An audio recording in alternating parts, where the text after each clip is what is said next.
All the way back in 2018, Ravensburger released Villainous. To say that this game took the board game market by storm would be a bit melodramatic, but the game was certainly a huge hit, selling tens of thousands of copies within a year of its release. It has since replicated itself a bit like an amoeba, spawning two siblings, one in Marvel clothes and one in Star Wars clothes. Across the three different titles, the core premise remains the same. Be evil, be fabulous, and win. The box looks like this. When you see this box, you might feel like you're seeing somebody in the grocery store who you have seen somewhere before, but you can't quite put your finger on where. Maybe they binge-watched RuPaul's Drag Race with you one winter, and you're not sure if you should say hi or just walk away.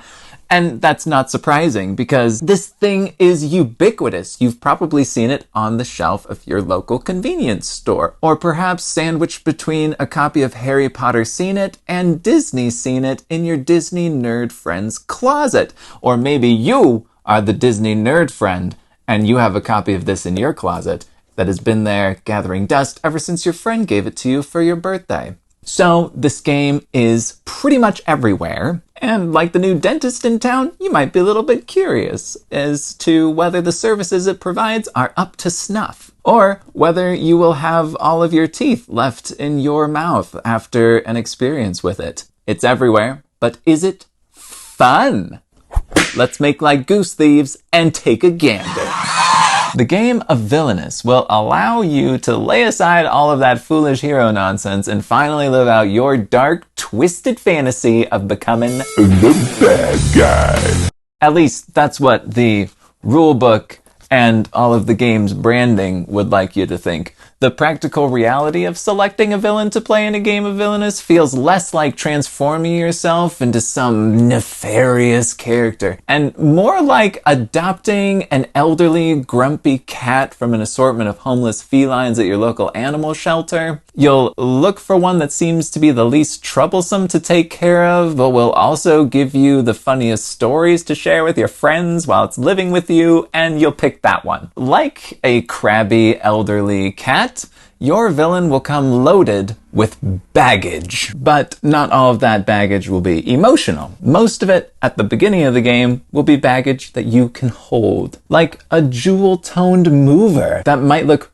really cool, or a bit like a candle in the wind. A nifty board for yourself, festooned with artwork from your villain's film, a deck of cards, and maybe a slew of cryptic tokens, depending on who you picked. And the only thing you'll receive to make head or tails out of all this is this small pamphlet, which is actually folded like the little brochures they give you at pet stores. I categorically recommend that you look through your villain's guide before you start playing, because it'll give you a good place to start from. Now, once everyone has received their villains and their accompanying paperwork, you'll be ready to start your new lives together.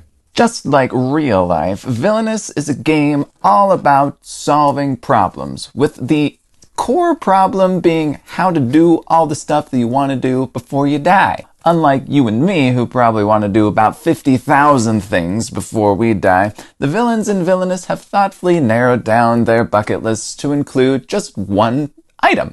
Since these are essentially life aspirations, you might think that, maybe they want to finish a novel or go on a horseback exploration of the fjords in Norway. But no, they don't so much as want to max out their 401k contributions. Instead, depending on the villain you choose, they might want to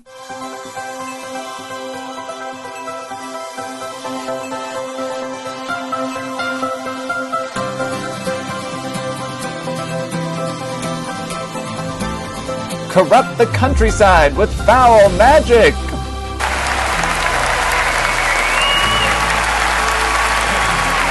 rob an artifact from an ancient vault, vanquish children on their private island,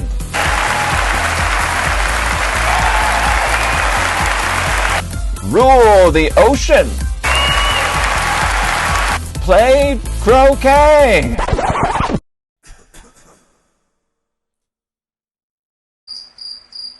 Levy increasingly harsh tax burdens on the middle and lower classes to fund their bureaucratic government.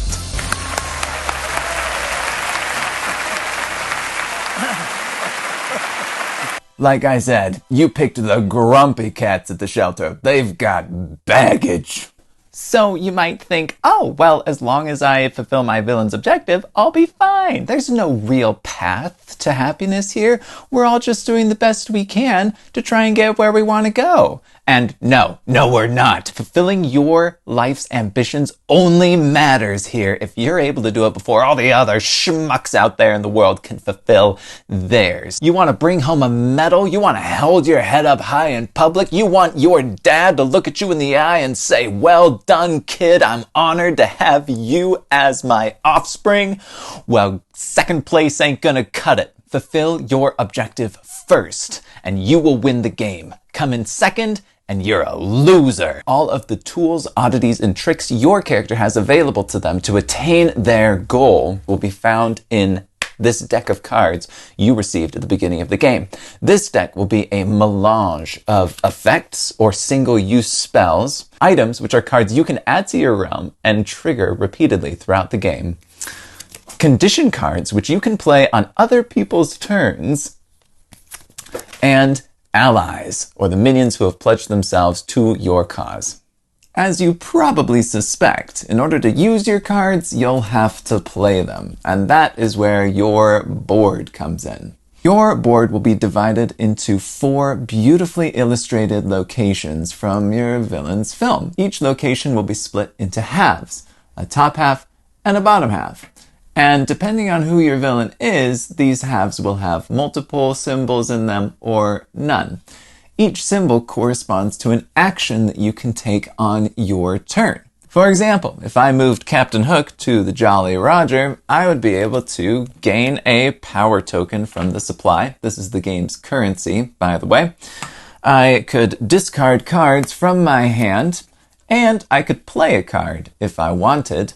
I could also remove a hero from my realm using this vanquish action right here. After I've taken any of these actions in any order, I will draw back up to 4 cards in my hand, and then I'll pass play to my opponent. Being evil has never been so easy since the days when you could ruin someone's entire existence by telling them that Snape killed at the end of the 6th Harry Potter book. And that's it. So far, so serene, so smooth. Everybody takes turns taking actions until somebody achieves their personal goal and lives grumpily ever after. But I haven't finished explaining the game, you see. There is another action. It's called the Fate action, and it's the reason why this game is called Villainous and not Friendly Competitionness. To invoke this action, you'll need to move to a location with this little lightning bolt symbol on it. Then you will reach across the table and draw 2 cards from the top of the slim white deck they were given at the beginning of the game. You'll choose one of these cards and resolve its effect. If you happen to choose a hero card, you will slide that hero into one of the locations on their realm, covering up the top 2 actions printed on it. In the future, when your friend moves to that location, they'll only be able to take the actions that are still revealed. Everything that the hero's sitting on remains inaccessible.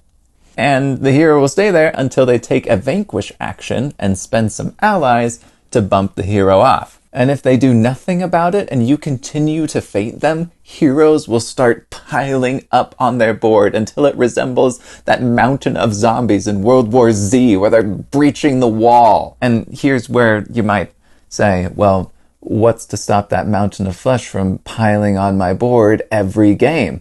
And the answer to that is nothing, really.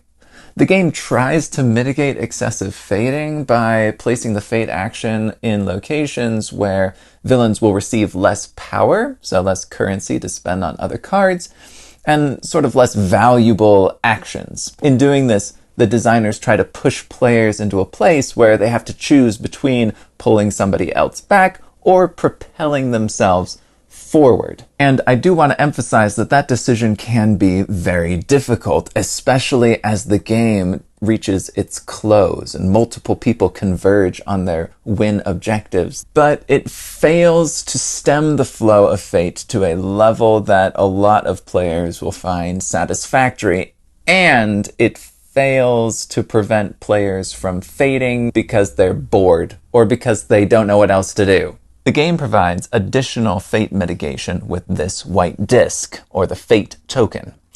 When you are fated, you can collect this token from its current owner, and while you hold on to it, you cannot be targeted by fate actions. This token, however, only comes into play when you are playing with 5 or 6 players. Yes, at times this game can feel a lot like a lifeguard kicking back with some light reading while kids drown each other in the deep end.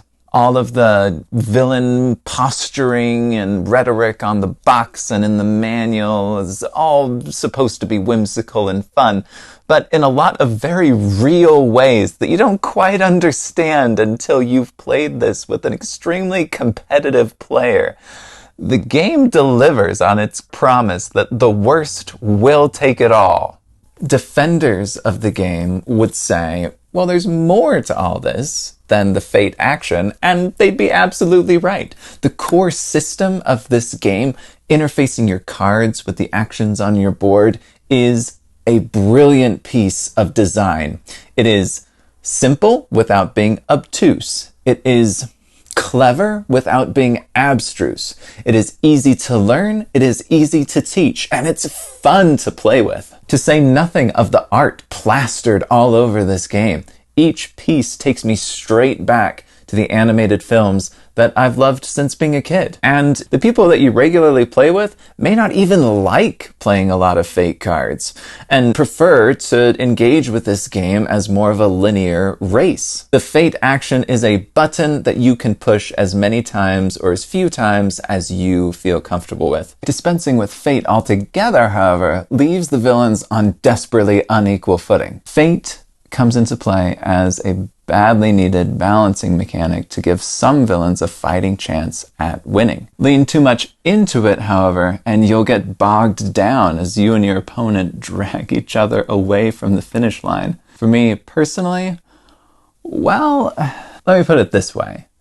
I never feel more like Captain Hook than when I have Lost Boys coming out my ears and I cannot go back to the Jolly Roger because the crocodile is lurking there. As heroes multiply across my board, I find myself falling into villain thought patterns without even realizing it. Robin Hood makes me bitter. Not because of anything he did in the film, but because he is preventing me from getting money every time I get to Nottingham. And that is the most Prince John way of thinking ever. Therein lies the magic of this game. Therein lies this game's ability to transport you into the world of these characters. The storylines that you live out through your character over the course of the game will quickly deviate from the plot of the film as heroes are vanquished and items are moved around. But since all of the heroes that will be brought to your board and all of the cards that you have to play are authentic to that villain's story, everything feels embedded within the world of the film. So you won't have to worry about Basil of Baker Street bursting into King Stephen's castle, waving the heart of Te-Fiti over his head to break your immersion. The Disney theming is baked into the bones of this game. And that perfect union between theme and mechanics elevates Villainous to one of the greatest Disney board games on the market. Not only does it provide enough theming and artwork to keep a Disney fan happy, it presents an excellent gaming experience. If the Disney theme doesn't rev your engine, you can investigate the Star Wars or Marvel versions. Both of them have minor rule variations in them, but they're very good. So it is popular and it is fun. I would suggest going out and getting a copy of it. If you've already got a copy of it, I'd recommend dusting it off and giving it a try.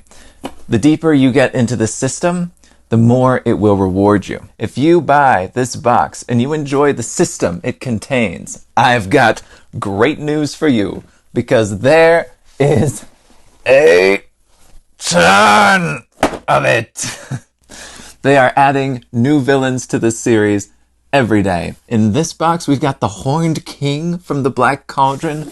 We've got, in this one, of course, Cruella de Vil, as you can see, but also Pete from the Steamboat Willie cartoon. We've got, in this one, we've got Radigan from the Great Mouse Detective. Like, it's great selection. So, go out, grab it, have fun. However, I cannot recommend this game to you in good conscience without specifying that it plays best at 2 players.